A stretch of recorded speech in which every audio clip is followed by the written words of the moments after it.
I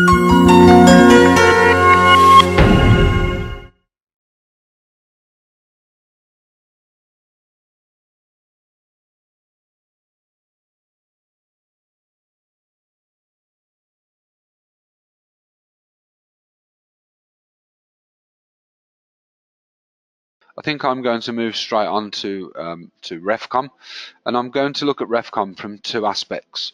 So REFCOM will look at from the office perspective, and REFCOM will also look at from the mobile perspective.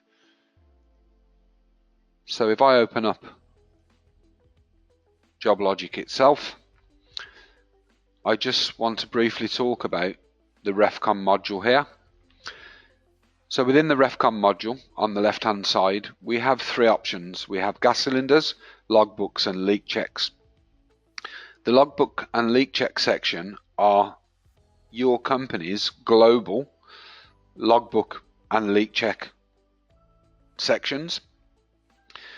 So within here, we haven't got anything in here at the moment, but within here, you can search this logbook by customer, site, asset, etc. You can search it by refrigerant type, you can search it by a date range, and you can also search by an engineer. And once you've created that search, you can also export to a CSV file, a spreadsheet. So an example of that might be that customer X has said, can you give me a list of any gas used on any of my sites between this date and this date? And you can simply put search for the customer in here, a date range, click search, and export that data to spreadsheet and send it them.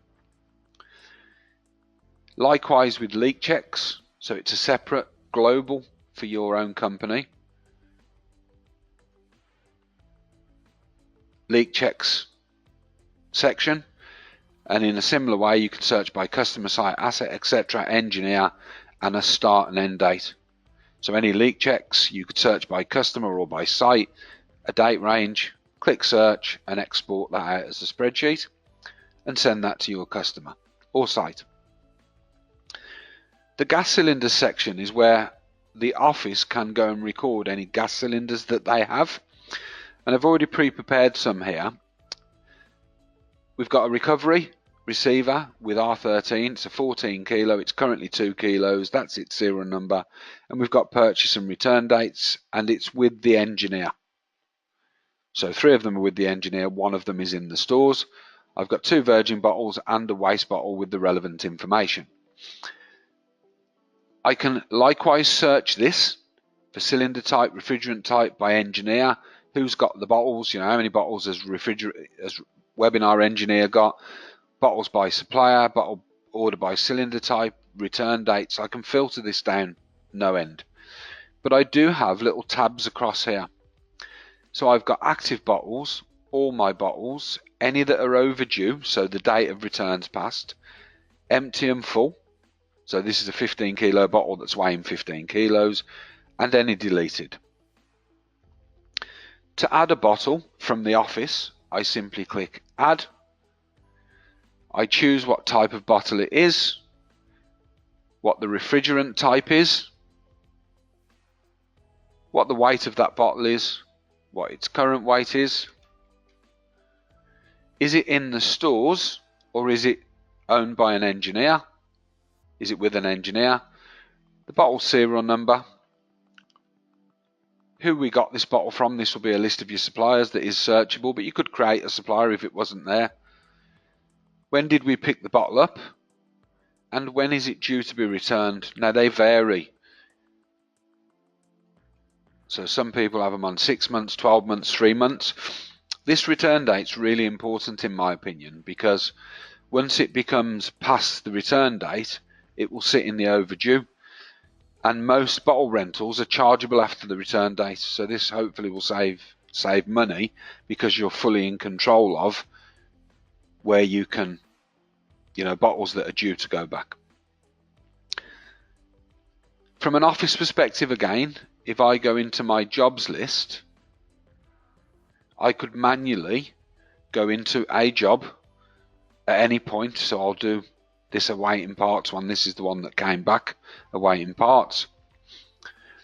And within that job, I could go into the REFCOM section, into the logbook section, and I could do a removal, a correction, or an addition. So I can simply add which asset it's for, so it's for the condenser unit, which gas cylinder, it was from this virgin bottle, how much we used, what was the date of the transaction, who was the engineer that did the transaction, and why.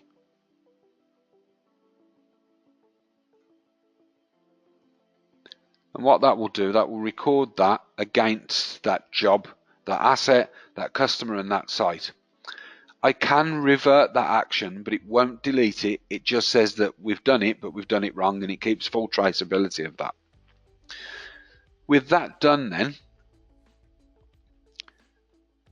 with regards to logbooks, so if I go back into that job, I don't think it was that one I did.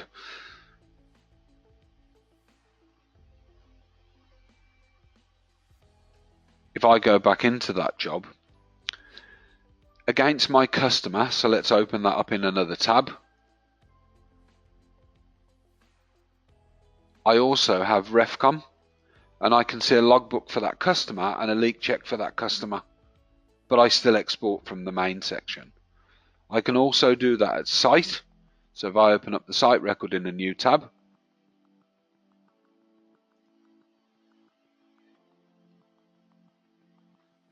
I also have REFCOM there, so against the site I can look at logbooks and leak checks just for that site. It's worth noting that if your customers have access to a customer portal, either customer based or site based, and you give them access to the REFCOM dashboard, they have access to these as well. So they can log in online and they've got their logbook and leak checks at site level and at customer level.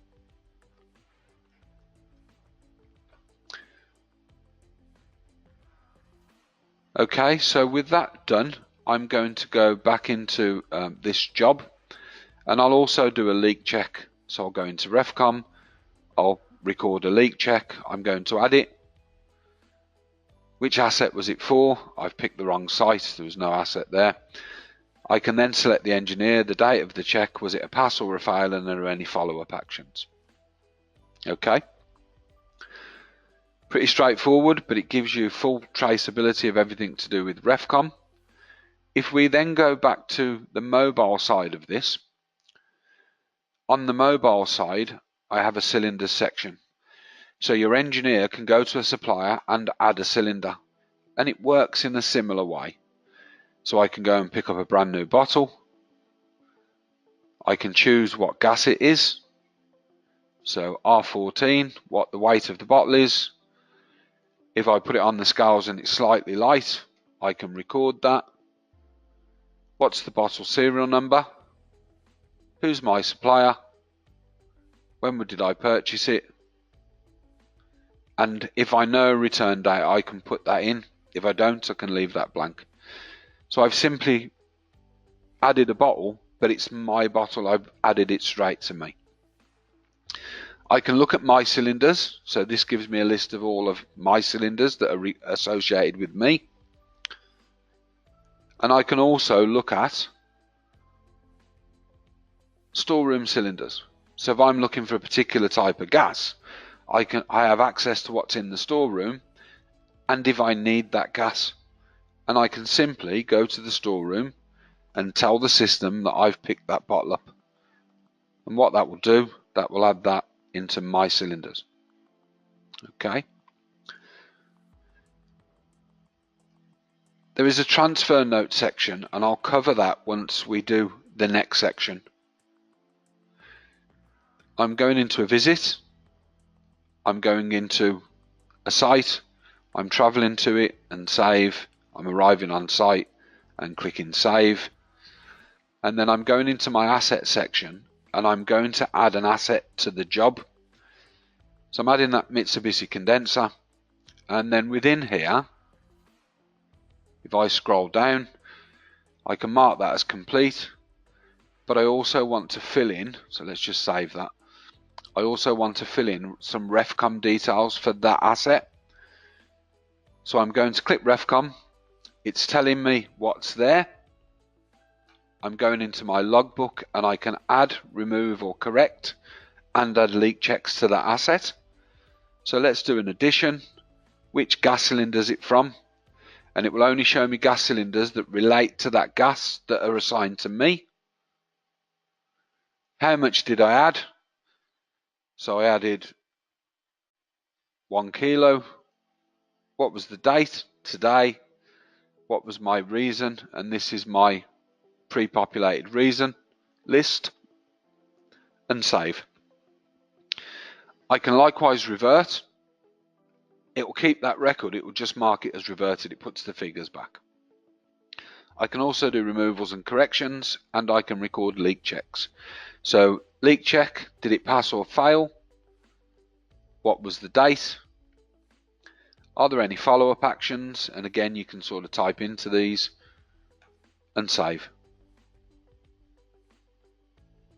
So it just records that you've done a leak check against that item. And then finally on here, I want to go back into my cylinders. I'm at the suppliers. I've only got 2 kilo left in this, and I'm returning this to my supplier. So I'm clicking return, and then I get asked, where am I returning it to? I can return this to the storeroom, the supplier, or give it to another engineer. For this one, I'm going to return it to a supplier. I'm signing it. Waste receiver, so I don't know if that's going to be a name or a carrier number of who's accepting it. So we'll put a number in for this instance, and then you get them to sign it and click save. So what that will do is that will produce a transfer note. I'll return some other stuff, so I'm going to return this one to the storeroom, and I'm going to return this one to another engineer, and I would be able to search for, that's me, but I would be able to search for other engineers and move a bottle from myself to that other engineer. So let's wrap this up. If we go back to the office and look at the REFCOM section, I'm going to go back to my gas cylinders. And within my gas cylinders, I've got my gas cylinders. I can edit those gas cylinders. I can return to supplier from here. So I'll return, I'm not sure, it hasn't updated yet. And I can also decant. So if I go to do a decant from here, from what bottle to what bottle, they need to match. How much are you moving, what date, and who moved it. So that will move gas from one bottle to another if the criteria matches. Just waiting for that one to come back. If I go back to my all cylinders, I can see that this one has been returned and it has a return date. And I've also got a transfer note here. So let's download that and just have a quick look at that. So this will open up a Word document, but it's stored against there. You can download it as often as you need to. And this will be populated with your REFCOM number, etc. from system settings, the date, the bottle, what type of refrigerant, how much, where it's gone, and your signatures. If you return a bottle from the office, when you return to supplier, you select a date. You could upload a manual transfer note. It's actually required. So you select what you need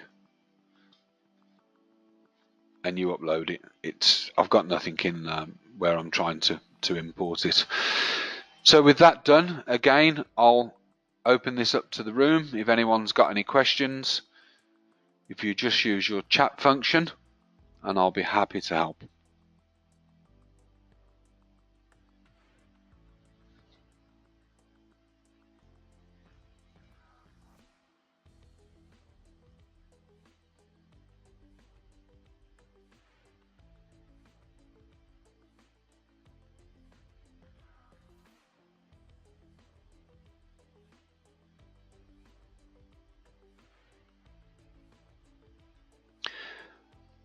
Okay guys, it doesn't seem like anyone's got any questions unless they're typing a very long one.